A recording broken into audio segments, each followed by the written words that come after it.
Қазақ халқының ертеден келе жатқан ата кәсібі мал шаруашылығы. Кесе азық, кесе киім, мінсе көлік болатын төрт түлік қай заманда болмасын өз маңыздылығын жоғалтқан жоқ. Мал шаруашылығын дамытуды, мал шаруашылығының өнімділігін және өнім сапасын арттыруды көздеген адамға мемлекет субсидия беру арқылы көмек қолын созатыны сөзсіз. Өз шаруашылықтарын дөңгелетіп жеке кәсібін дамытып отырған бұл шаруашылық Ақмола облысы Целиноград ауданына қарасты Софиевка ауылында орналасқан. Бұдан өзге бұл ауылда осы кәсіпкерлікпен шұғылданып жатқан 8-ге тарта кәсіпкерлер бар екен. Жеке кәсіпкер мал шаруашылығымен айналысқаныма 4 жыл болды. Етпен, сүтпен айналысып жатырмыз. Біз сол төлін сатып, бір сиырдан жазда 10 литрге дейін сүт аламыз. 40 сиыр бар қазір. Біз жазда сол 220 литрге дейін сүт тапсырып, 200-ден 1.2 миллионға дейін табысымыз бар.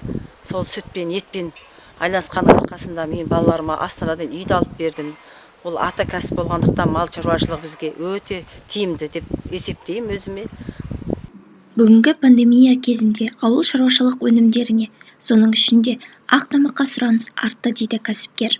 Расында да иммунитетті көтеріп, адам бойындағы витаминдердің артуына көптеген пайдасын тигізетін табиғи өнімдер қай заманда болмасын сұранысқа ие. Сіздермен бірге болған Айбеке Ермекқызы.